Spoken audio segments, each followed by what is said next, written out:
Hola. Hoy el maestro Kikutani nos habla de la teoría de la felicidad más poderosa de la historia de la humanidad, la enseñanza de Buda. En el mundo son famosos los llamados 3 grandes tratados de la felicidad, pero la pregunta de cómo se llega a ser feliz es, seguramente, algo que todos queremos saber. Las personas viven rechazando el sufrimiento y buscando la felicidad, así lo enseña también el budismo. A nadie le gusta la inquietud, ni la insatisfacción, ni el dolor. Todos llevamos dentro ese deseo de apartarnos de eso. ¿Y entonces, cómo se llega a ser feliz? Justamente por eso vivimos esforzándonos con todas nuestras fuerzas. Pero, aún así, no terminamos de alcanzar esa felicidad y seguimos sufriendo. ¿Qué hacer, entonces? Desde antiguo existen libros muy convincentes, los 3 grandes tratados de la felicidad.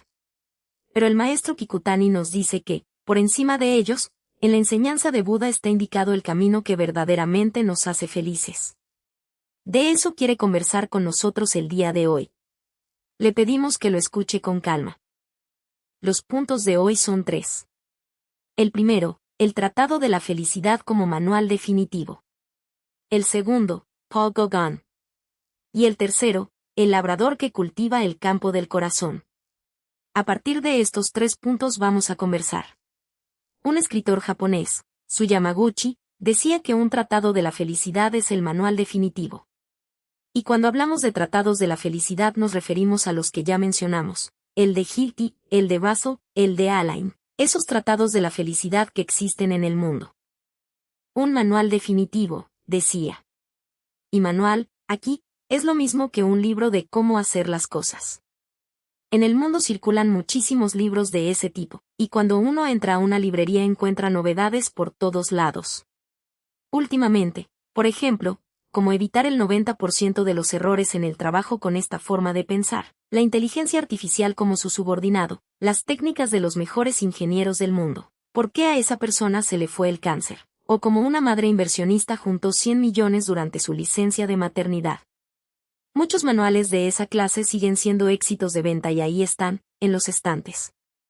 Y con solo leer el título, seguramente a más de uno le dan ganas de llevárselo. Ahora bien, ¿por qué tomamos un libro así y sentimos el impulso de ponerlo en práctica tal como dice? El maestro Kikutani lo explica. Es porque queremos que nos vaya bien en el trabajo y que nos valoren en la empresa, o porque queremos usar bien la inteligencia artificial y aprovecharla también en nuestras labores. O porque, si hay una enfermedad grave, queremos recuperar la salud, o porque queremos hacernos ricos con alguna inversión, o tener un ingreso estable, o por temas de belleza, o por los exámenes de admisión, o por esas relaciones en las que uno cae mal a los demás. Todos, alguna vez, hemos tomado un libro así. Y en el fondo lo hacemos porque pensamos que si mejoran nuestras relaciones, si el trabajo marcha bien, si estamos sanos y con buena figura, entonces vamos a ser felices. Por eso estiramos la mano hacia esos libros. La inteligencia artificial como subordinado, si la manejo bien, me servirá en el trabajo, y si el trabajo marcha bien, seguramente seré feliz. Pensando así es como leemos esos libros. Lo cual significa que, al final de cuentas, el propósito último de leerlos es la felicidad. Y si es así, entonces aquello que nos enseña que hay que hacer para ser felices debería ser, verdaderamente, el manual más importante de todos, el libro de cómo hacer las cosas al que más valor deberíamos darle. Todas las actividades humanas, al final, ¿hacia dónde se dirigen? Se dirigen hacia la felicidad. Y eso quiere decir que, si nos preguntamos para qué vivimos, en principio podemos responder que vivimos por la felicidad. Sin embargo, esa palabra, felicidad, se dice en un instante, pero su contenido no es nada sencillo. Por ejemplo, cuando estamos comiendo un pastel pensamos, ¡ay, qué felicidad! En ese momento lo sentimos así. Pero después, cuando vemos que subimos de peso, aparece el arrepentimiento, no debí haberme comido ese pastel. También pasa con el juego. Cuando alguien se saca un buen premio en la máquina, en ese instante lo envuelve una euforia enorme. Sin embargo, más tarde su esposa le reclama que otra vez estuvo jugando, y el ambiente en la casa se vuelve tenso. Entonces, ¿aquel premio fue de verdad felicidad? Esa es la pregunta que nos deja el maestro Kikutani. Si miramos únicamente ese instante, tal vez lo llamemos felicidad. Pero cuando lo pensamos desde una perspectiva más amplia, la de una vida feliz, la de una manera feliz de vivir, entonces surge otra pregunta: ¿comer pastel sin parar, o sacarse el premio en la máquina, es realmente lo que debo estar haciendo con mi vida? Es algo que nos hace reflexionar. Entonces, ¿qué hace falta para que una vida sea feliz? Aquí el maestro Kikutani presenta la vida de un hombre, Paul Gauguin. Paul Gauguin es un pintor francés muy conocido, célebre por sus cuadros de los habitantes de Tahití, un lugar que en aquella época quedaba muy lejos de lo que se llamaba sociedad civilizada. Hoy una obra suya llega a negociarse en $300 millones. $300 millones por un solo cuadro. Ese fue el pintor que fue Gauguin. Y sin embargo, el maestro Kikutani hace notar algo: mientras vivió, sus cuadros no se vendían. La vida de este hombre es muy interesante. Al principio fue una figura destacada, un hombre de élite en el mundo de las finanzas. Vivía en un gran departamento de París. Pero un día dejó por completo su trabajo en las finanzas, dejó también a su esposa e hijos, decidió convertirse en pintor y se fue a vivir a Tahití. Pintaba, y sus obras no se vendían. Aún así insistía en que su pintura era la mejor, y pasó su vida pintando allá, en Tahití. En sus últimos años Gauguin no vendía sus cuadros y, en aquel lugar apartado, llegó a pasar verdaderos apuros de dinero. Visto desde afuera, alguien podría haber dicho: qué desperdicio, con lo bien que le iba en las finanzas, es un fracasado. Ahora bien, el maestro Kikutani nos propone mirar otro caso. Supongamos una persona que hizo todo lo que sus padres le dijeron, entró a una universidad excelente, entró a una empresa famosa que era el orgullo de su familia, y ahí trabajó honradamente hasta jubilarse. Podríamos decir que fue una vida tranquila, y la gente diría que se trata de una persona exitosa, que tuvo una vida feliz. Pero supongamos que, por dentro, esa persona siguió pensando: yo en realidad quería ser pintor. Y que ese pensamiento se quedó con ella hasta el último día. Entonces, ¿su vida fue feliz o fue desdichada? Los demás la verán como alguien exitoso, alguien que pasó su vida en calma y con felicidad. Pero, ¿podrá esa persona decir que su vida fue feliz? Y ahora la otra pregunta: ¿qué pasa con Paul Gauguin? ¿Habría sido más feliz si hubiera seguido en el mundo de las finanzas? ¿O fue feliz al ser fiel a ese deseo suyo de ser pintor y terminar su vida como pintor? El maestro Kikutani nos dice que, al final, no importa cómo lo hayan visto los demás, lo feliz o desdichada que haya sido nuestra vida no se decide por la mirada ajena. Lo que importa es si uno puede mirar su propia vida y decir, con plena convicción: fue una vida feliz. O si, por el contrario, terminará diciendo: debí haber hecho aquello, debí haber hecho esto otro, ¿por qué mi vida acabó de esta manera? Y eso, en definitiva, es un asunto del propio corazón. Dejando de lado si Gauguin fue feliz o no, el maestro Kikutani nos cuenta que el personaje histórico al que él más respeta es el maestro Sinran. El maestro Sinran no fue alguien que gozara de una vida acomodada hasta su vejez. Al principio pertenecía a una familia noble. En aquella época mucha gente moría por las hambrunas, pero él, siendo de origen noble, no pasaba apuros para vivir. Sin embargo, dejó esa condición. A los 9 años entró en la vida monástica y subió al monte Yei. Y también allí tenía la vida asegurada. Ser monje del monte Yei significaba una posición altísima, era pertenecer a la élite. Con solo decir que uno era monje del monte Yei, en cualquier rincón del país la gente lo respetaba e inclinaba la cabeza ante él. A ese lugar entró el maestro Sinran. Si lo trasladamos a nuestros días, sería algo así como haber llegado a ser catedrático o investigador de una universidad de gran renombre, una posición social plenamente reconocida. Y si allí seguía esforzándose, podía llegar a ser uno de esos monjes eminentes a quienes todos elogian. Sin embargo, a los 29 años el maestro Sinran bajó del monte Yei. Al descender, por supuesto, perdió toda garantía de sustento, y además comenzó a recibir ataques muy duros. Decían de él que era un monje corrompido, un hombre que había huido porque no aguantaba la severidad de la práctica en el monte Yei. Lo que hizo estallar definitivamente las críticas contra el maestro Sinran fue su matrimonio, a los 31 años. Ya solo por haber bajado de la montaña lo acusaban de ser un monje corrompido que huyó de la dureza de la práctica. Y encima tomó la decisión de casarse. Por eso decían que era un monje que había quebrantado los preceptos, que había roto la regla monástica, y lo insultaban sin piedad. Se cuenta que en las calles de Kioto le arrojaban piedras y que no podía caminar con normalidad. Semejantes ataques recibió. Y a los 35 años fue condenado al destierro. Provocó la ira de los poderosos de la época, fue expulsado de Kioto y desterrado a la provincia de Chigo, en lo que hoy es la prefectura de Niigata. El destierro, en aquel tiempo, era la pena que seguía inmediatamente a la de muerte. Si lo trasladamos a nuestros días, equivaldría a una condena de cadena perpetua. Esa fue la etiqueta que le colgaron al maestro Shinran. Si se hubiera quedado en el monte Yei, quizá vestiría el hábito púrpura y lo llamarían gran maestro, monje eminente, con todos los títulos de honor. En cambio vistió el hábito teñido de tinta, y lo que el poder le concedió fue un nombre común de desterrado. En medio de todo eso transcurrió su vida. Pasados los 40 años se trasladó a la región de Kanto, y también allí una seta de montaña atentó contra su vida y estuvo a punto de ser asesinado. Pero lo más doloroso de todo ocurrió cuando tenía 84 años, tuvo que romper el vínculo con Senran, su propio hijo. Por eso, quien no conoce nada de su historia y mira la vida entera del maestro Shinran ve un destierro, una familia rota, un intento de asesinato, ataques constantes de la sociedad. De ninguna manera podríamos llamarla una vida afortunada. Y sin embargo, cuando uno abre los escritos que él dejó, lo que encuentra es un desbordamiento de alegría.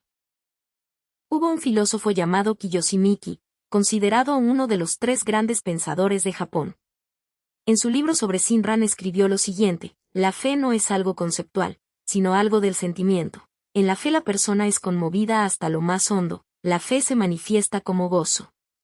Y también, no se trata de un simple sentimiento subjetivo, proviene de aquello que el Buda nos transfiere y nace de vernos envueltos por su compasión. Y más adelante, cuanto más profunda es la conciencia de la propia impotencia y del propio mal, tanto mayor tiene que ser también el gozo de la salvación.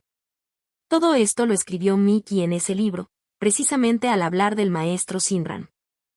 Y añadió, la fe no es una confianza en el sentido de mera quietud, sino un sentimiento dinámico y creador. Es algo que estremece la vida desde su misma raíz, algo de una intensidad ardiente. Uno se pregunta entonces, ese corazón del maestro Shinran, desbordante de gozo, ¿qué es en realidad? Quien lee sus escritos con atención se sorprende, abre los ojos con asombro, porque de esas páginas brota una alegría que no cabe en ellas. Y hay también unas palabras suyas que dicen así: aquí, yo, Shinran, calvo y necio, cuánta dicha la mía. Cuando dice aquí, yo, Shinran, calvo y necio, se está refiriendo a sí mismo con esa humildad. Y luego exclama, cuánta dicha la mía. Es una exclamación de asombro y de alegría, qué cosa tan gozosa. Aquí, yo, Shinran, calvo y necio, cuánta dicha.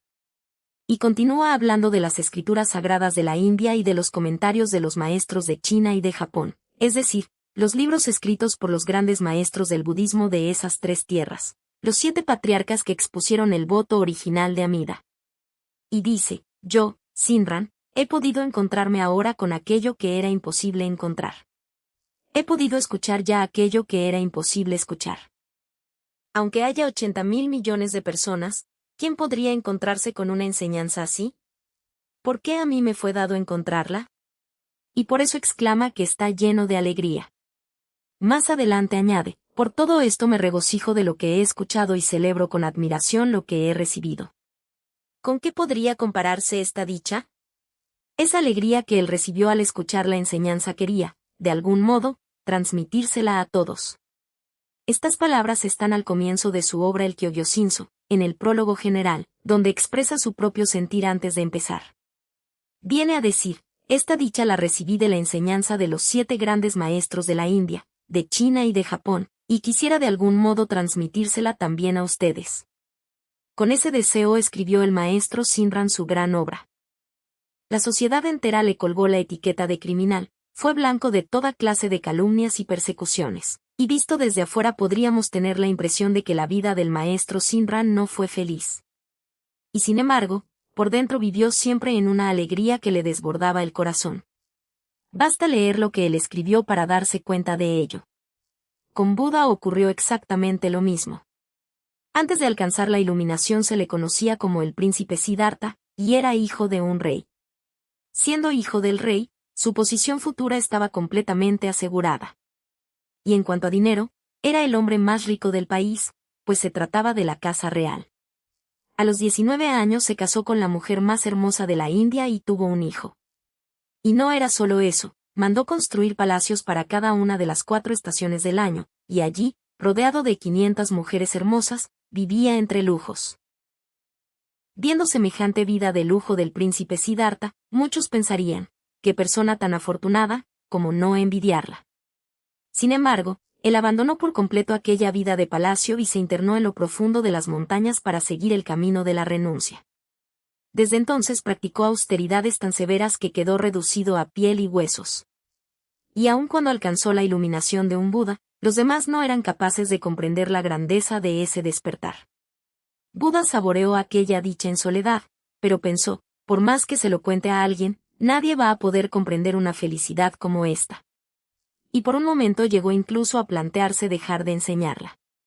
Así es la enseñanza budista, y esto nos dice algo importante: la felicidad de la que habla el budismo no es una felicidad que se entienda con facilidad. Los lujos del príncipe Siddhartha son una felicidad que cualquiera de nosotros comprende de inmediato.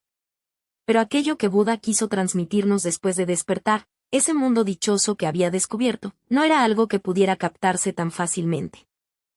Aún así, hubo un momento en que Buda pensó que nadie iba a comprender la existencia de esa dicha y que, al contrario, solo haría que la gente cometiera la falta de despreciar la enseñanza, de modo que llegó a plantearse dejar de enseñar. Pero rehizo su ánimo y siguió adelante por el camino de la difusión de la enseñanza. Así fue Buda. Hoy se le respeta en todo el mundo como una de las grandes figuras de la humanidad, pero en su tiempo no eran pocos los que no lograban entenderlo, los que se burlaban diciendo que jamás querrían una vida como la suya, o los que hablaban mal de sus palabras y de sus actos.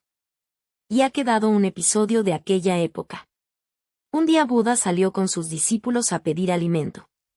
Esa práctica consiste en recibir en el cuenco las ofrendas de comida y sirve para crear un vínculo con la gente y acercarle la enseñanza. En la tierra a la que llegaron, unos hombres animaban a sus bueyes y araban los campos con arado y azada. Todos ellos, para proteger su hogar de hoy y la vida próspera de mañana, luchaban con la tierra empapados en sudor y con toda el alma.